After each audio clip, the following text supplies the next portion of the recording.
Hi, this is Scott Garibay, and today I want to talk to you about the short life of the smoke glass ravens. All right, so what is the smoke glass ravens? Well, it is a failed experiment on my part, Scott Garibay. You know me, man. I sit here and I tell you this is the right way to play Dungeons & Dragons. This is the wrong way to play Dungeons & Dragons. I am seeking Tier 1 Dungeons & Dragons play in my life, and I'm driving for it, right? And so I do things to get there, right? So the thing I'm doing right now is I have a Sunday game. And every single Sunday, 4 to 6 people show up at my house, and we throw down, right? We play the best game of Dungeons & Dragons that we can, and we also play some non-Dungeons & Dragons games, which are usually derived from Dungeons & Dragons, in order to be better. We do some game mastering in order to get some distance and get some context to be better Dungeon Masters, right? So this is all me trying to be Tier 1 Dungeon Master, right? And really just take Dungeons & Dragons farther and allow Dungeons & Dragons to take me farther, right? I'm dedicated to this. Sometimes things and I tell you when it works, right? And I am dedicated to transparency. You will definitely find people in the comments who are like saying Scott isn't transparent, but the only way I can feel that I can be transparent is tell you when I fail, and I failed hard on this. So I'm gonna explain it to you. So what were the smoke glass ravens? So my Sunday game, right, which is incredibly important to me because it's where I eat my own dog food, right? Like I'm telling you, play Dungeons & Dragons this way, use Dungeons & Dragons this way. In my humble opinion, Dungeons & Dragons can be used to make yourself a better person, to make your community better, to make the world better, right? And so, if I'm just squawking some ideas now here, that ain't helpful, right? I got to walk the talk, right? And so, I do that with my Sunday game, right? And so basically, I've been worried about the Sunday game because one of the things is that the chairs were the chairs are about gone, right? So I got, the table I play at is important. My grandmother, my grandmother Garibay, gave my wife that table, probably 30 or 40 years ago, and that table is over 70 years old, right? And each seat at that table is valuable to me, right? And I want the people who are there to value those seats, right? And God bless my poor players, right? Because they're just rolling in and they're like, hey, I'd like to play some Dungeons & Dragons. And I'm like, well, that's nice, but this ain't the place for you, right? I want dedicated, hardcore, dedicated players and dungeon. I don't want players at the table. I do not give a fig for Dungeons & Dragons players at my table. I don't care, don't want them, I'm past them, right? I only want Dungeons & Dragons Dungeon Masters at my table. We're not there yet, right? Actually, you know what? We are there. We are there right now. We've just had the one guy at my table, Drew, who had not been dungeon master at a one shot. Right? He came in saying, I don't really want to, dungeon master. And I'm like, well, this the entire table is dungeon masters, and I think he felt that pressure and stepped up and became a dungeon master. Right? And that's one of the reasons why I don't stop. But I really do have incredible sympathy for my players because I think they just want to play Dungeons & Dragons, right? And I get it. I don't know, what they did in their...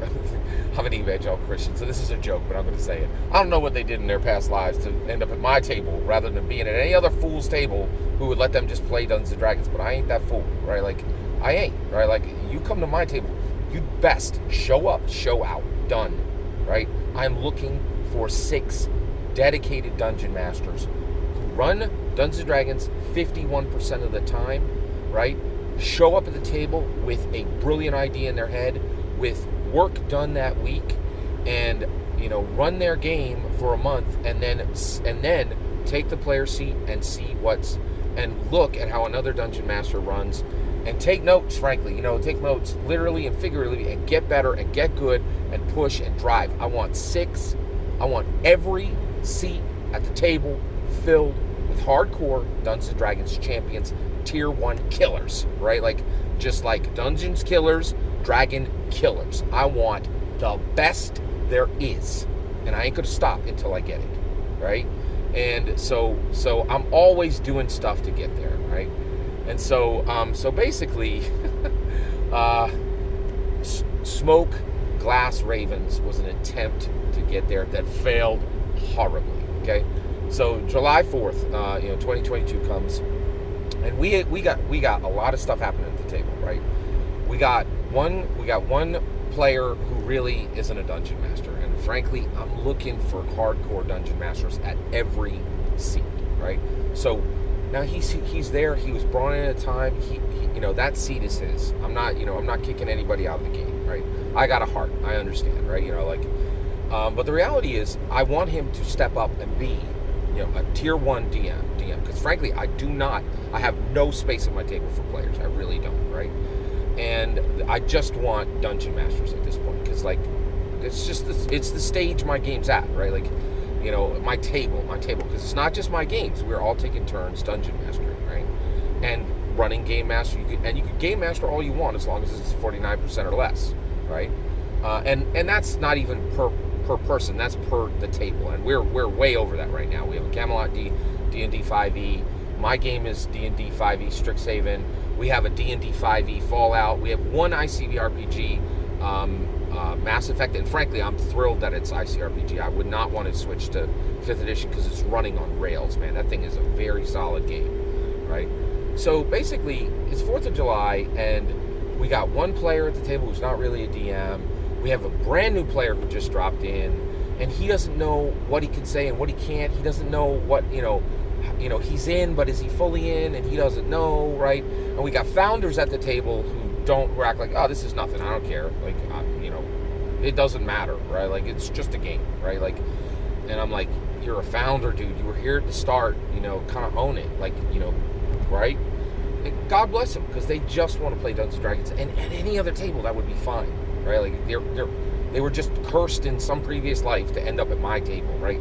I am the problem. I have this drive, and I'm like a shark. I cannot stop moving toward tier 1 dungeon mastery, right? And there are abrasions, and it hurts people, and there's some, emotionally, not physically, of course, right? I make sure that everybody's safe at the table.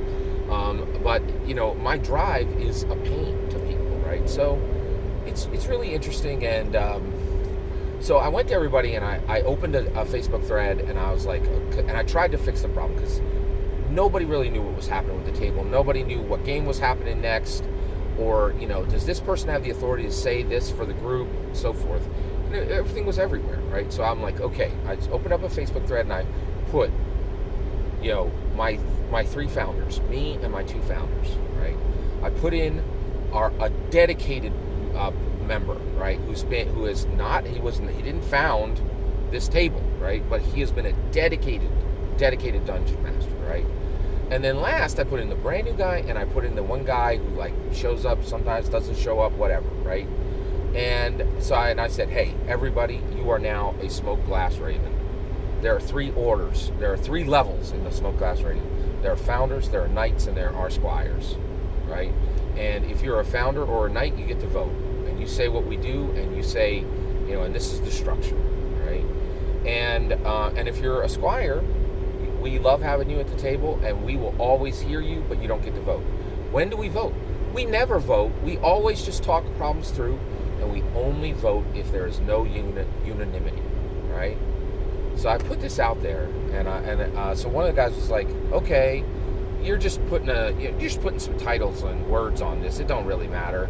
And another person was like, that doesn't sound very democratic with all this hierarchy, right? So the 2 founders right out of the gate had concerns. One had a concern, one had a concern with the name, and one had a concern with the non-democratic structure, right? With the hierarchy, with members who could not vote, right? That's valid. I totally get it, right? So he said, hey, I want to change the name. And he said, I want to change the name to the Fellowship of Game Masters. And I was like, well, that's going to be a problem for me. I definitely vote against that, because the term Game Master means nothing to me. It's not an important title. I don't want to be a member of a Fellowship of Game Masters. I definitely want to be a Smoke Glass Raven, because that's cool, and that can go on a jacket, right? And he's like, well, I really want this to be the Fellowship of Game Masters. I'm like, totally cool. You have a right to do this. Let's vote, right? And then the other founder is like, hey, Fellowship of Game Masters is better than Smoke Glass Ravens. We're now the Fellowship of Gamers. And I was like, yep, we sure are. And then I said, in the thread, Smoke Glass Ravens is disbanded. I now, surrender my title as a founder of the Fellowship of Game Masters, because that's a meaningless organization to me. You don't want a founder in the Fellowship of Game Masters for somebody who does not fundamentally respect or give any meaning to the term Game Master, right?